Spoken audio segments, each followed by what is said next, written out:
I'm Deana Brown Mitchell, and I'm here for Awaken Nation with Brad Zollis. A huge shift is taking place on planet Earth.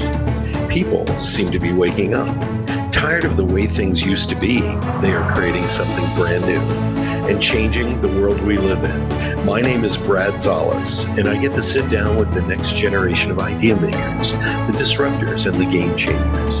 Everyday people, just like you and me, from all over, who are doing amazing things.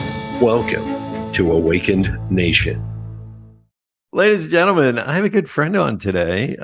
Deana, how long have we known each other? I think about 5 or so years. Yeah, at least, minimum. At least. I think we were first introduced when Tom Cunningham was putting together the Journeys to Success book series, and you were one of the authors. And we get to interview each author, and you stuck around. We still talked. We had things. We worked with you a little bit with my ex-business partner, and I've always admired your journey, and I hope the audience today. I don't hope. I know they're going to enjoy hearing your story about surviving and everything in your life. I'm very impressed with the work you've been doing, and when you reached out, I said, "Hell yeah, we're going to get you on the show." So, how you been, by the way? I've been good. It's been a whirlwind the last 3 years, but a lot of changes, a lot of hard stuff, and a lot of good things coming. So excited. Well, I'm going to read your bio, Okay. and I've enjoyed watching your transformation, but we're going to let the audience know all about you. Deana Brown Mitchell is the founder and executive director of the Realize Foundation. She is a suicide survivor herself and vulnerably uses her own mental health journey to let others know there is hope. The Realize Foundation produces events and publishes books that let people know they are not alone. As a best-selling author, speaker, and award-winning entrepreneur, Deana vulnerably shares her experiences for the benefit of others. As a consultant and a coach, she has a unique perspective on customizing a path forward for any situation. In 2022, Deana released the book, The Shower Genius: How Self-Care, Creativity, and Sanity Will Change Your Life, personally and professionally.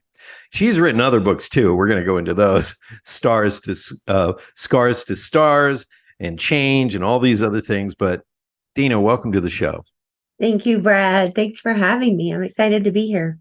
Same here. I like your quote from the Bible. You have a favorite quote.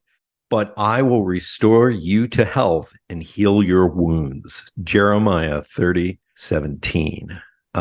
Let's get started. How did you start out on this journey? What happened to get you inspired to do this work? Well, that's a deep dive question, right? Yeah, it kind of is. I'll try to give you an overview that won't be too long. But okay. When I was 27 years old, back in the late 90s, I was a restaurant manager and I was in an unhealthy relationship.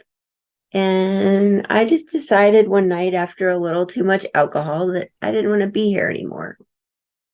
And I woke up in the hospital kind of angry that I was alive.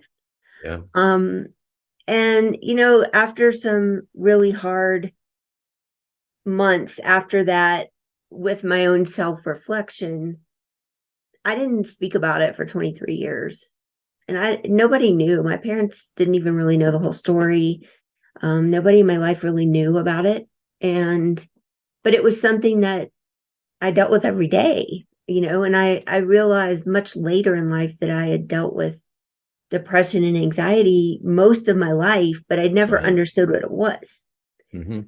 And so fast forward to 2018, I was a business owner of an event company. We did high-end corporate incentive stuff all over the state of Colorado. We had been in business for about 8 years at that time, and things were going well. We had grown 200% year over year for 4 or 5 years. And things were going really well. And that year I had to have surgery. And I also lost a friend to suicide. Mm. And I woke up that year. I was like, okay, God is telling me that I need to speak up, that I need to share my story so other people know that they can reach out to me. Because if I would have been able to talk to my friend, maybe I could have helped him. And that's what really drove me to start the Realize Foundation.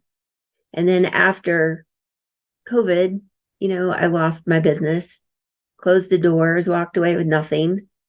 And, we were going to do multiple 7 figures that year.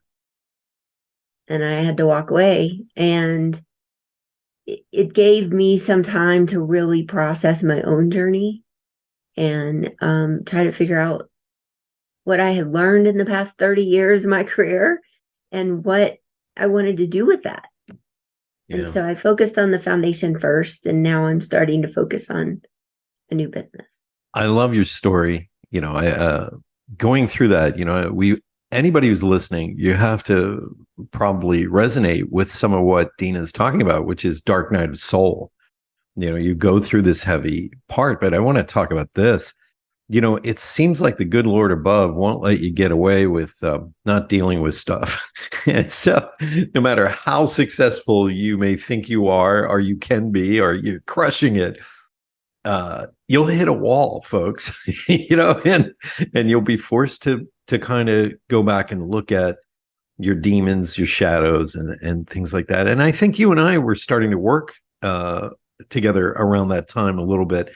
And I was just so impressed with your story, because it takes tenacity to sit back up after trying to kill yourself and say, you know what? I got to get my head around this. What is this thing? What was that like for you? Because I'm just thinking, how depressed does a person have to get to say, you know what? I want to leave. And then after deciding I need to up my vibes, let's say, to stay in this more positive space. How did you deal with that?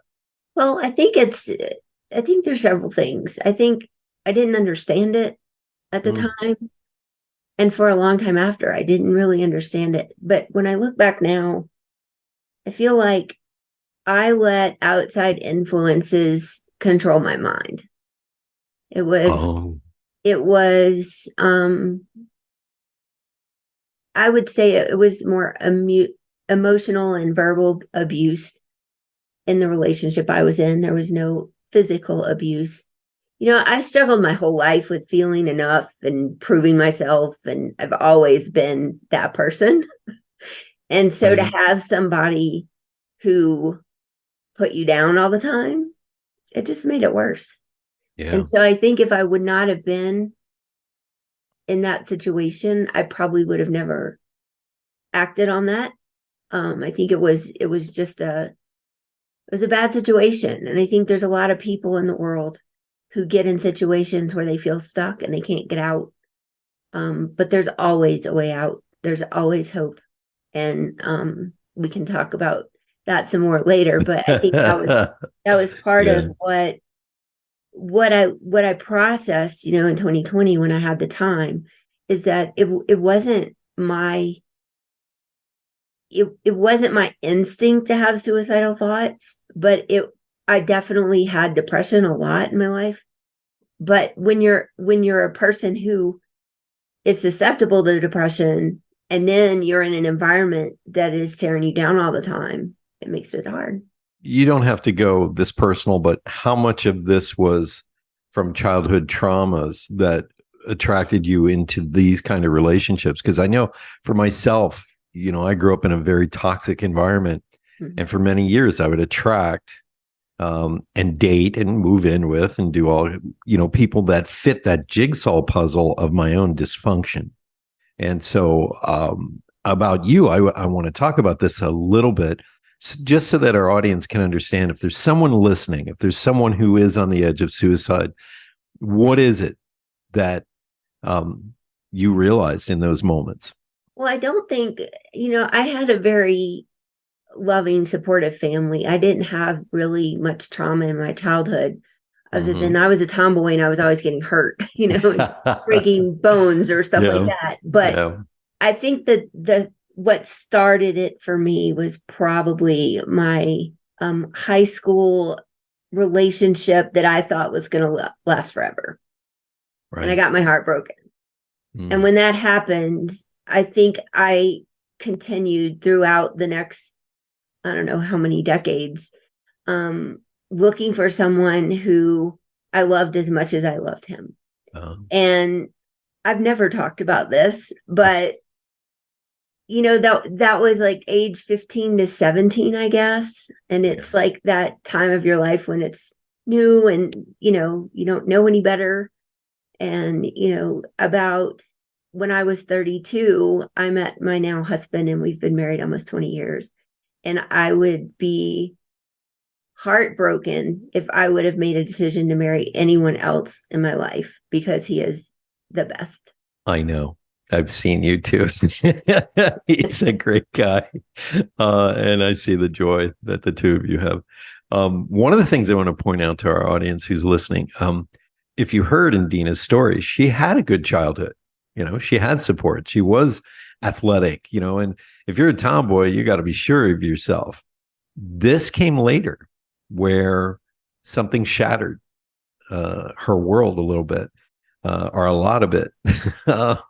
And I've had that happen to me, Deana. I don't want to compare it to anything you went through, but I did have something very traumatic happen to me that affected me for 20 years. And I tried to work on it. I didn't push it to the side, but every once in a while that bubble would just pop right up and I go, I got to deal with this. Did that happen to you where it kept popping up and you realize, I got to face this at some point? I think I faced it when I was in high school. I mean, I thought that I had moved on, but I think that once I was in college and, I just dated a lot of people that disappointed me. Yeah. Yeah. And so it kept, that cycle just kept happening in my life until I was in my 30s. I think that first love, we try to recreate it.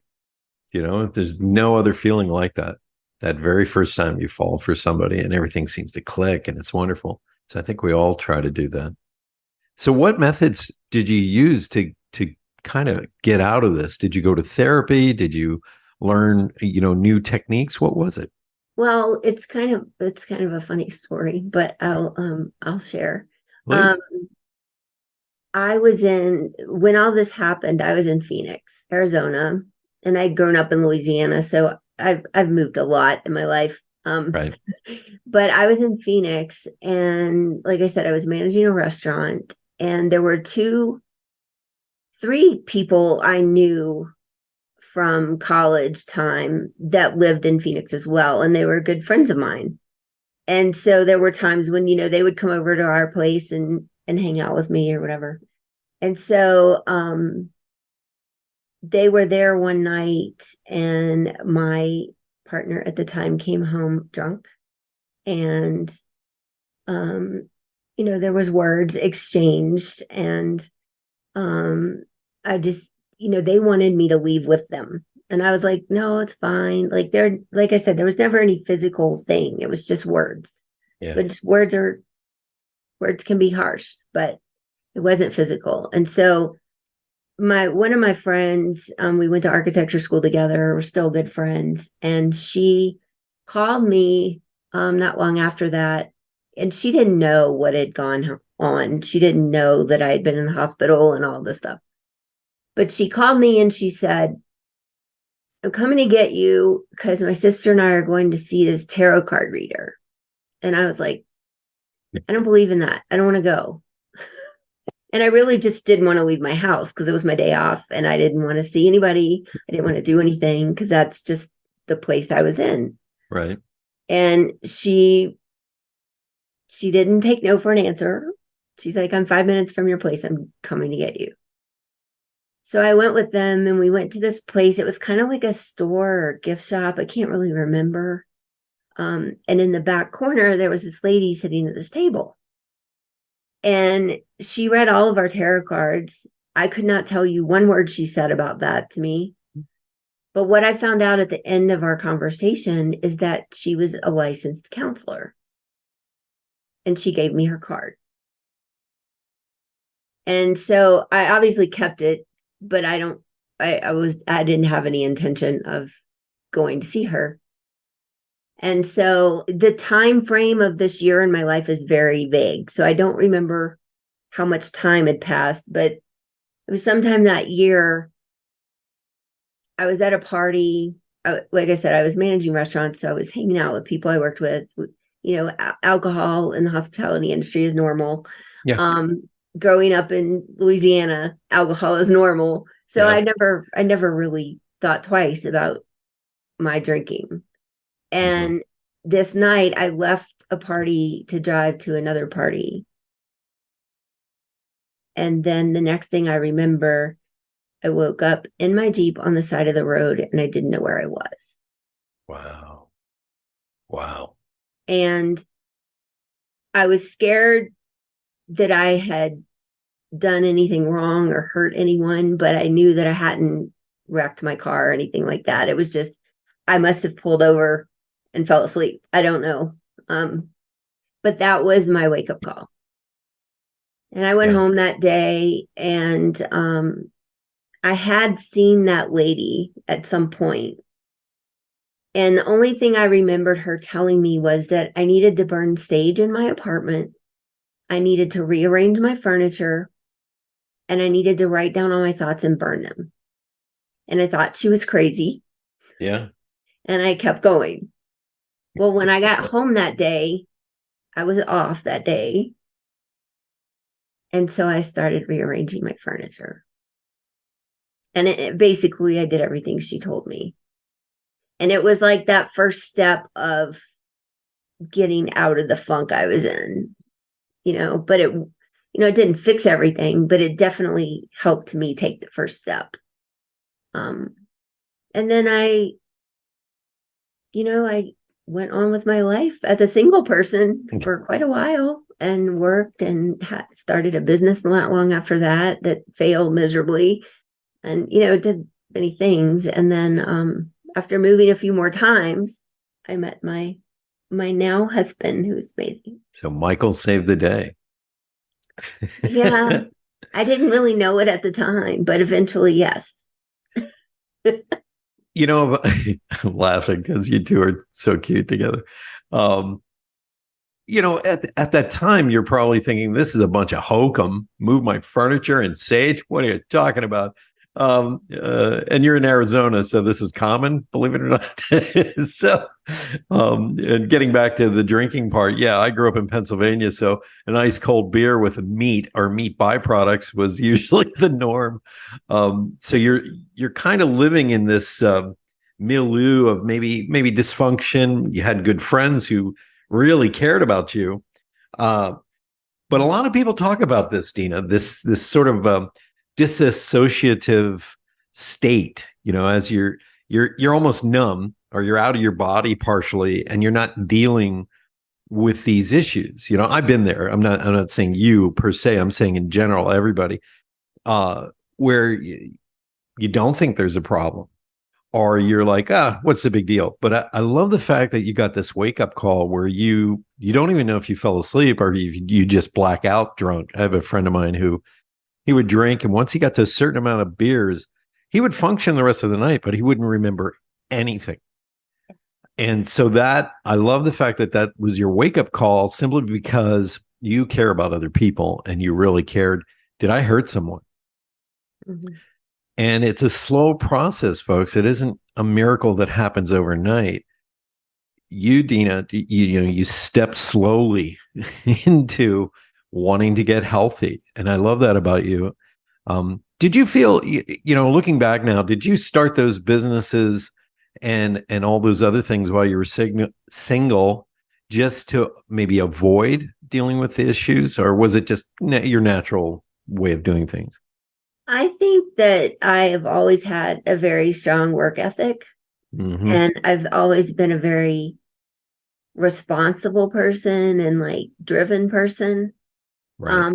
But I will tell you, in the last 5 years or so, I have definitely realized that work was my biggest coping mechanism. Oh, And it was um, my biggest crutch in a way, I guess, because and it's funny because I was talking to somebody the other day about introverts and extroverts. And I always thought I was an extrovert because I don't have a problem going anywhere and talking to people. yeah. But what I can say is now that I don't travel all the time and have to be somewhere every day, I am much more of an introvert than I ever thought. It's like I would rather stay home by myself or watch TV than go to a concert or Yeah. like it's just I don't know why and it's just interesting to me because when I was younger I would have never said that. Yeah. Well, they say there are three events in our life that form our winning personality, that personality that can get the job, work hard, and everybody looks at us and goes, wow, there's a leader, you know. And those three events are first when you're a baby and you can't communicate, you can't talk, but you feel everything's empathic. And you notice there's something missing between mom and dad there. Maybe it's love, maybe it's, dad's annoyed, maybe mom's sad.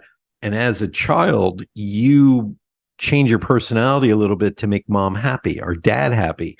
So you change your behavior to fill in that gap that you don't even understand at the time. The second event is when you are usually in high school, you realize you may not fit in. You're a little odd.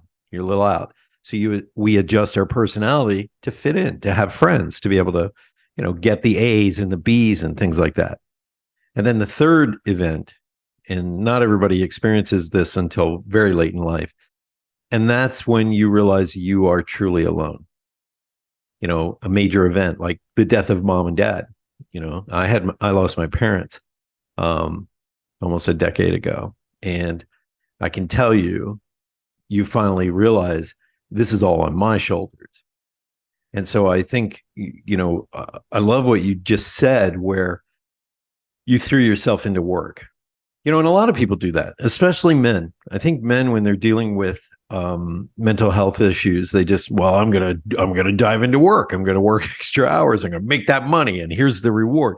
So nothing's wrong in my life. I'm making an extra paycheck. I can buy stuff. But I love that you're honest about your journey, and you're now at that point in life where you realize maybe those extrovert things you did was your winning personality coming through to survive, to make a living, and it helped you. It isn't a crutch; it's something that helped you. And now you're realizing I like to bundle up and sit on the couch with Michael and watch a movie, and I think that's adulthood, wouldn't you say? Yeah, I would. I just I grew up in a small town and I went to a small school most of my until my junior year of high school. And I was a cheerleader. I was on dance team. I played basketball, I played softball. I did everything. And I was a dancer. Dance was my favorite thing. I Wow. always said, I'm going to go to New York and be a dancer. But I don't um my body does not fit the mold of a ballerina. So Yeah. but I think what my point to that is that I was just always driven to do things and be good at them. And I think that I probably was internally beating myself up more than I realized when I wasn't the best at something. And Yeah. that's just how I was my whole life. My parents both owned businesses. I grew up in that entrepreneurial spirit Yeah. and I had my first business at 14. So Mhm. I really always pushed myself. I think my parents were very supportive, but I don't feel like they pushed me. I think it was me that pushed me. Yeah. And my mom told me recently, she's like, Deana, did you know that you walked before you crawled? And I was like, really? Why am I not surprised? I was like, Overachiever right there, folks. but I mean, it just it makes sense because my whole life I just dive into to prove myself or to accomplish or achieve something and then figure out the consequences later. That's just my MO, I guess. I think every parent, they get a kid out of the brood, and there's that one kid where they're like, where the hell did she get that from? It isn't coming from the two of us. Wow, that's phenomenal.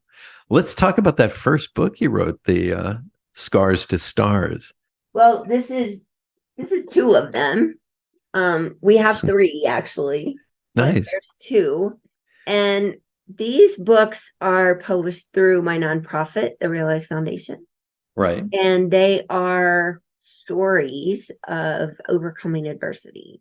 Wow. So each book has around 18 to 20 stories in it. And we've gotten bestseller categories in all of them.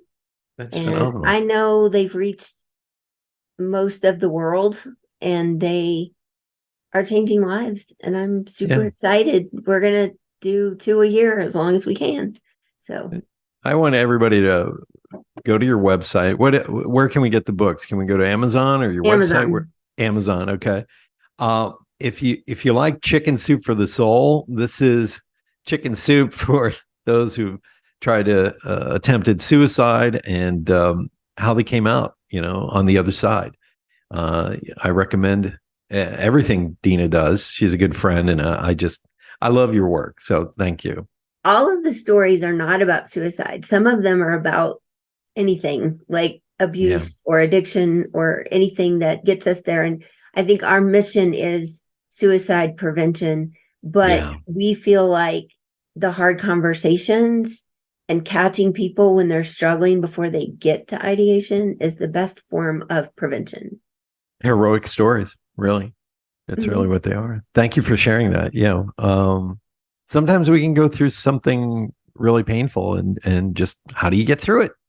How do you? Some people, they don't make it here on planet Earth, and some people find that tenacity, that resilience to stand up and just keep going. Like our buddy, the late great Tom Too Tall Cunningham. I've always loved the story of, how did you get through it? How did that happen? So, what's the next book on your shelf? I see behind you. Which one do you want to talk about? The Shower Genius? The Shower Genius is my first solo book.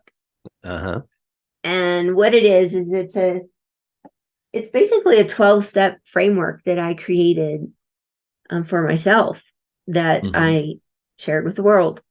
And it was going from that entrepreneur that is burnout and overworked and stressed and pulling their hair out to, how do I work less, be more productive, take better care of myself, and enjoy my life. There you go. And The Change, what's that about? It's got the Change book is a compilation. It is, I wrote a chapter in this this year. And Jim Britt and Jim Lutz put this together, and Les Brown writes the foreword. And I like the chapter I wrote in there probably more than anything else I've written, because there's a story. There's a Christian song called "Scars" by I Am They, and it talks about it talks about scars in our life, and it also relates that to faith and everything. And that song in 2020 changed my life. Wow. I even have it tattooed on my arm. Nice. So that's where Scars to Stars came from. And I have my signature story of my journey that we've been kind of talking about in the Change book. And the chapter is called Thankful for the Scars, because it wouldn't be where I am without them. I agree. How do you react when people go, would you like to go back and change one part of your life? I don't know about you, but I say no. It made me who I am. Yeah. I would say no too. Good, bad, and ugly. It's all there.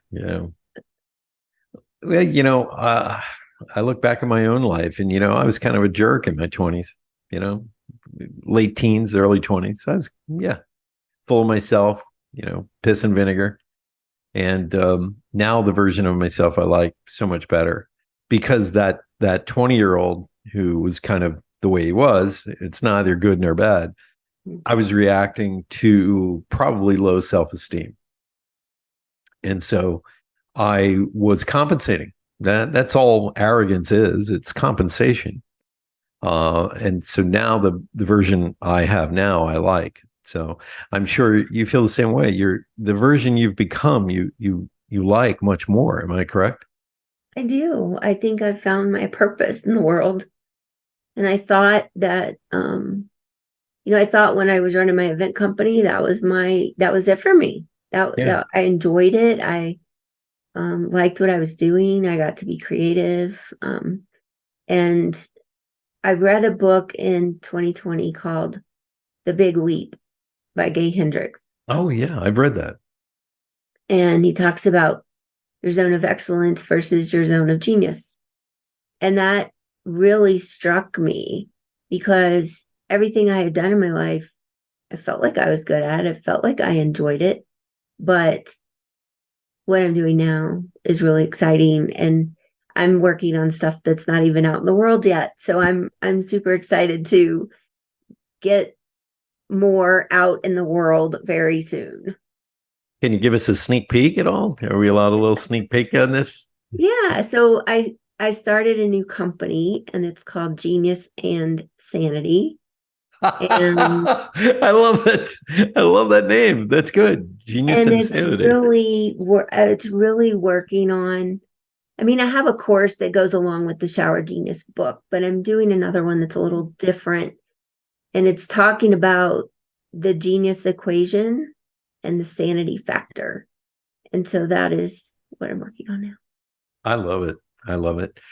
I want to get back to something you just said. I know in the artist way, Julia Cameron talks about, doing the anger pages every morning and finding that the real you. And we a lot of times are shadows of what we really want to be. Like the guy who went to Wall Street and, gets rich and starts buying a lot of art. This is one of her, examples. He starts buying a lot of art because he really wanted to be an artist, and his parents said, like hell, you're going to be an artist. And so they learned to admire art rather than create art. Was that something in you as well, that when you had that business, I'm a graphic designer, I really wanted to be an artist. Okay, so I gravitated to the same business sector as you. I did the big corporate meetings, big stuff, ballrooms, $2 million budgets back in the day. Sometimes we'd be in a stadium, big art. And that was to be able to prove my dad wrong, that I can make a living as an artist, but I was a commercial artist. Mm-hmm. Is that the same with you? Was that sort of your shadow part of yourself? I think that, my degree is in architecture. So I did get to go to school for some design stuff. Mm-hmm. But at the time I was working in the hospitality industry, I was managing restaurants while I was in school. And what I learned was I was much better at managing restaurants than getting A's in architecture school. Right. And I always thought like I designed things that were very functional and buildable and efficient, and I got C's. And my friends who now have been architects for 30 years are, much more creative in that sense than I was. But I think when it came to events, I had a different creative brain. I was really good at that. And it was really designing experiences instead of buildings. And I really enjoyed it. But to your point about I forget what you called it. The shadow self. In the morning when you were, anyway, I have a chapter in my book called The Value of Ranting. The anger chapter pages. 3 in the Shower Genius. Yeah. And basically what I talk about is if we rant to ourselves on a video, on our Evernote, whatever it is, rant to yourself about whatever's going on. It gets the junk out of your head. And it also may give you some solutions that you haven't thought about. Yeah. I love that. Yeah. Have you found that some of your rants turned into stories and books and things like that? What have you found? I think my Shower Genius book was a whole rant. I mean, it's not in the form of my rant, but it's Right. how it was born. Because I was reflecting on so many years of not taking care of myself and putting everyone else first, and not understanding how that was affecting my health and my mind. And I would go stay at the hotel for certain conferences because I feel like I needed to be there. I mean, I had a week of 120 hours Yeah. all the time because I was on site with a 5-day incentive trip or a conference or whatever it was. And so I never thought about, what is this doing to me and my body and my Yeah. brain. I just, again, it was that driven, gotta prove myself mentality. It's like, Yeah. how do you get out of that? How do and Yeah. if it weren't for what happened in 2020, I don't know that I would have ever realized that. So, Most people never experience this kind of hardcore work. oh, Talk I, about this a little bit because, yeah, I would love to, because I think that I started in the hospitality industry, and restaurants were bad enough, right? right. And then I worked in hotels for 15 years, and I was conference services. And if anybody has worked with a conference services manager in a hotel, they don't sleep, No. because they're always there when you need them. And when you're doing a conference, um, the last 5 years I was in the hotel, I was in Vail, and we did a ton of pharma, big corporate events, without naming names, but um, you know, they're expecting 24 hours a day. When they're in the hotel, they can Yeah. call you and ask you anything they need. Right. And that's just how it is. And then when I had my own business, which was a destination management company, we basically handle everything the hotel doesn't. So we did transportation, we did custom welcome gifts, we did team building, we did um all of the offsite events, and then we'd also do a lot of the decor and the activities and stuff that were going on inside the conference. And Yeah. so it's like, and there was a week, I feel like there was a week in 2017-ish where we had 7 different groups in 4 different cities in 1 week. Oh, those are So the worst. that's just the scale of what I was doing. And if I wasn't operating those events, I was on a plane and at a trade show for 16 hours a day, like it was just always, I was never home. Yeah. Um, so yeah, to your point. Yeah. And also in that you were a logistics person because you didn't just have the main ballroom, you had breakout rooms, you had to have equipment in each of those rooms, microphones, AV equipment. Back in the day we used to do slides. We slowly started to get more digital and compact, but the deadlines seemed to be tighter because now everybody knew they could get things done immediately. Mhm. Yeah, I mean, these are big events, and I mean, stress is, oof. there was one day we had a group coming to Denver. We had 3,000 people land at the Denver airport in 90 minutes. We did all the transportation. We Wow. did buses for them. They were staying at 3 different hotels, and they wouldn't let us do a shuttle where we could take a bus and just drop people off at all 3 hotels. We had to make sure they were on the right bus, so they went straight to their own hotel, and 2 of them were the same brand. So yeah, like that's just the transportation arrival part of the 5-day conference. So yeah. So, so y- I don't know about you, but I used to handle stress really well. Now I do not handle stress very well. My girlfriend looks at me like, what is wrong with you? I said, you don't understand. And this is why, It's PTSD from events. exactly. You have 20 years of this, did the books arrive? Are they on time? Where's the shuttle? And then you got to shove the CEO out on stage. Most What do days. you recommend to people who might be in that corner right now, dealing with their mental health? What do you recommend? Let's say you had 3 or 5 strategies to help them get out of this. Well, I think the strategies in the shower genius are really what I teach in everything I do. But I think that you have to get to a point of being fed up with what's going on in your life. Right. Because if you're not at the point of being fed up, you're not going to change. That's true. That's reality. I went through that for years. But if you are at the point of like, I'm fed up, I can't do this anymore, I've got to figure out a way. We have a free sanity quiz on our website. So you can kind of evaluate where you are and see what the results mean. And there's 3 phases in my book. So the first phase is assess and acknowledge, which is all about the sanity quiz and the ranting and then at the end of it, we talk about dreaming about what you want your life to look like, yeah. So you can then figure out how to get there. And then the second phase is called be your own advocate. And that's where we talk about boundaries. We talk about routines. We talk about being intentional. We talk about putting yourself first. And my favorite concept in that phase is called become MIA. And that means missing intentionally alone.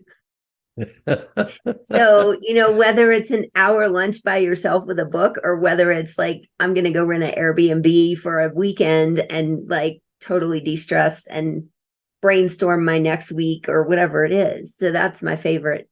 And then the last part is growth and freedom and how do we implement our plans and delegation and implementation and how do we analyze the results in a way that we can rinse and repeat the whole thing. That's fantastic. What's your website so we can go get that assessment? DeanaBrownMitchell.com. DeanaBrownMitchell.com, and that's spelled with a DEANA. 1 N. 1 N? Yes. 1 N. Good. Wow, fantastic. Let's talk about self-love.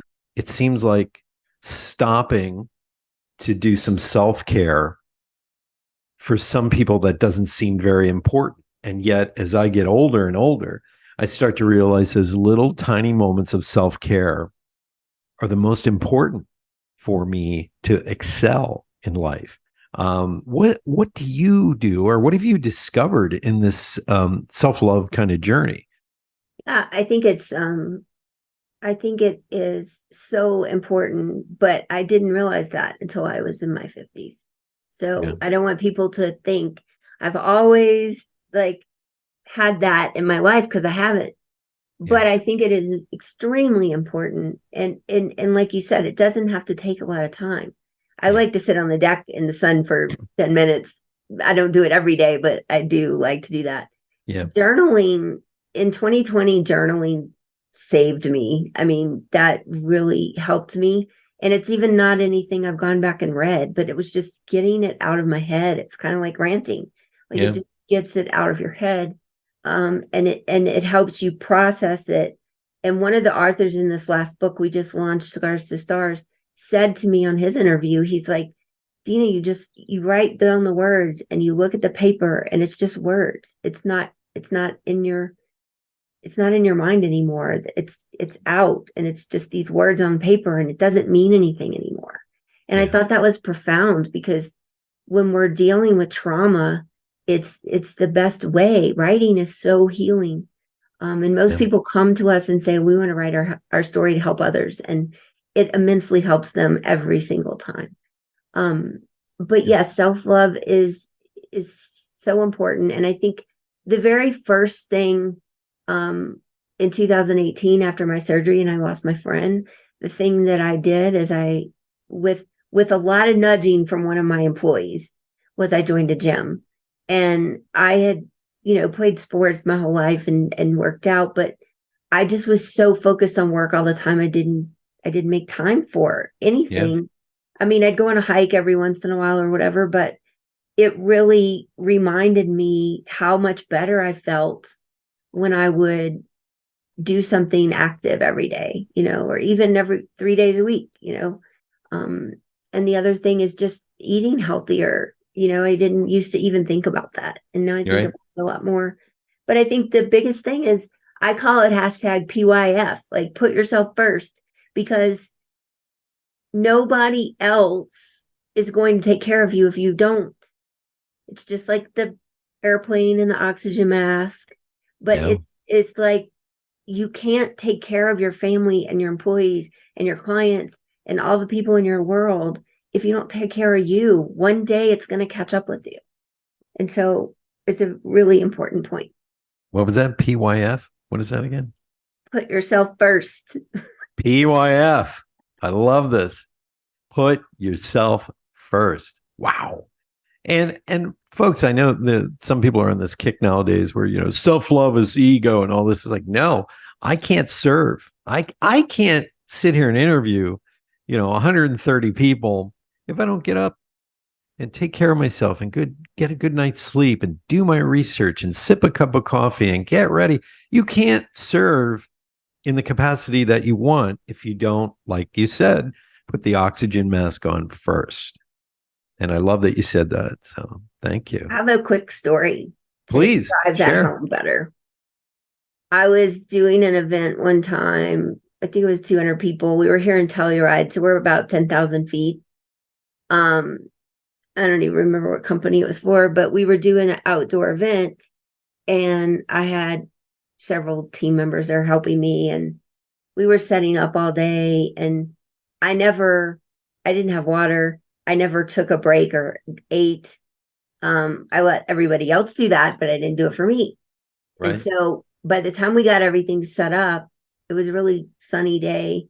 And by the time we were ready for the event to start, I could hardly walk. I like something was really wrong and I didn't understand what was going on. And I told one of my employees, I'm like, I think I'm going to go back to the office because I'm really not feeling well. I missed the whole event. And the whole point was I was dehydrated. Wow. And I really was like, so like I'm surprised I didn't faint or fall down because that's how weak I felt. Right. And I made it to the office and I sat down and I was just like, I didn't even know what to do with myself because I didn't know what was going on. And I've lived at altitude for years and I've never had that happen. But it's just a testament to what you're saying. Like, if you don't take care of yourself, you can't possibly take care of all these other people. I totally agree with you. Yeah. Do you find that the advice that you give others is the advice you should take? Thanks, Brad. Sorry. No, I do. And I think that for many years I did not take that advice. Yeah. And now I absolutely live it.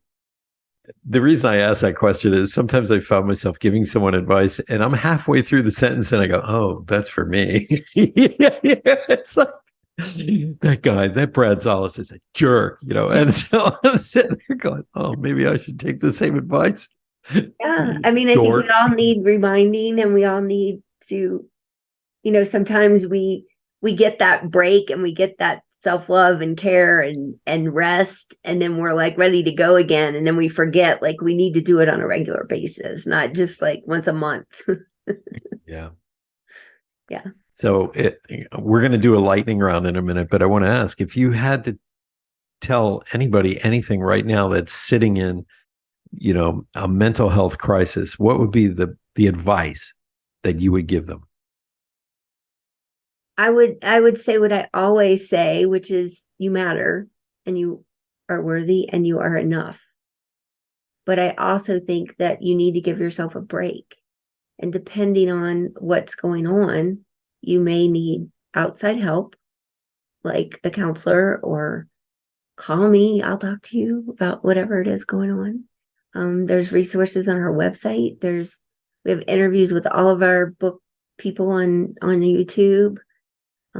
So I think, I always say I was silent about my suicide attempt for 23 years.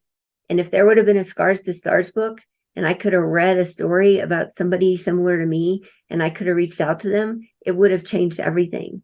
Because back then in the 90s and early 2000s, I didn't even know what mental health meant. I knew you could probably go to a doctor or a counselor, but I didn't know there were like organizations and all these things that could help you. Yeah. And there's so much now online. There's a texting service that we are an affiliate for called Cope Notes. It sends you a text every day at different times and gives you some kind of message that is helpful. There's also a new app I just started using called Ever Yellow, which is really cool. So there's tools out there, and everybody has to find what works for them. But like I said, I'm always available to talk to somebody, maybe not this second, but sometime during a day, I'm always available. My email's on my website, but I would mostly say that you feel like you're alone when you're in that place, like completely alone. Right. And you're not. And we're starting a new membership for Scars to Stars for that reason. So people have a consistent place to come and have these conversations. Thank you. Deana Brown Mitchell, please go to her website, DEANA Mitchell, or brownmitchell.com. And please reach out, even if you want to support the cause. Talk to her. If you're feeling suicidal, call her. Everything's on the website. Thank you so much for being on Awakened Nation. I really appreciate this conversation, Deana. Thank you so much for having me. Sure. Now we're going to move into the lightning round, my favorite part of the show, which is I'm going to ask you some questions so that people get to know you a little better, asking things like, so we get to know other things that maybe are not out in the public domain. So let me ask you this question. Is there something that you do, you love, you enjoy doing that maybe we don't know that you love, enjoy, and do? Skiing and rafting. What? Nice. Does Michael like to do that stuff too? He has not. He tried to ski. He used to jump out of airplanes and he has a really bad foot. But I was a ski instructor once upon a time, and I was also a raft guide once upon a time. Wow. Look at you. You turn everything into a business. My second question is on your journey to this self-discovery and some of these things that you're doing. Have you reached a place where you love yourself? I think so. Yeah. I mean, I have days where I don't like things about myself, but yes. Good. And my third question, which I love to ask, is what's your favorite memory? Oh my goodness. Wow. Take your time. I have been very blessed with many things in my life, but I think there's a very recent memory that is very special to me, which is my husband and I drove from Colorado to Amarillo, Texas, and my parents and my brother drove from Louisiana to Amarillo, Texas, and we spent a week in a house we rented, and it was amazing. I love those family memories. What'd you eat? You know, that's the big thing. When the family gets together, what are you eating? What are you doing? We ate all kinds of things, but we went to the Big Texan for dinner one night. Oh, love it. Yes. If you want steak and steak byproducts, go to Texas. That's phenomenal.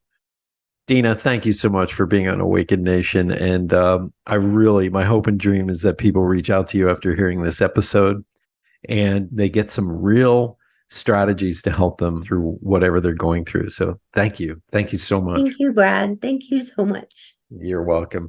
Hey, everybody, tune in next week. We have another extraordinary guest. And please reach out to Deana Brown Mitchell. You've heard the the spelling earlier, and just reach out, make connections, get a phone call in, whatever you need. It's on the website. And also pick up Scars to Stars, that book series, because it's like chicken soup for the soul. It'll raise your vibration. It'll help you realize there's still love in the world, and you are a contributing factor to this world. You weren't just put here on planet Earth. You got a mission. So thank you, Deana. I really appreciate you being on the show today. Thank you so much, Brad. You bet. Hey, everybody. See you next week. Bye. Thank you so much for being a big part of the Awakened Nation movement. This is how you can help me and our extraordinary guests. If you guys enjoyed this episode, please share it out on Facebook, Twitter, and Instagram. And let's grow this movement by word of mouth. Our success will be because of you. Thank you, and see you next week.